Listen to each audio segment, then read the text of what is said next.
me quieras tumbar, tú me callas.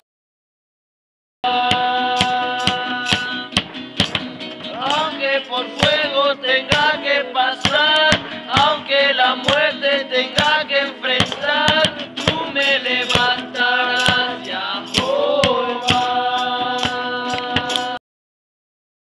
Ayer,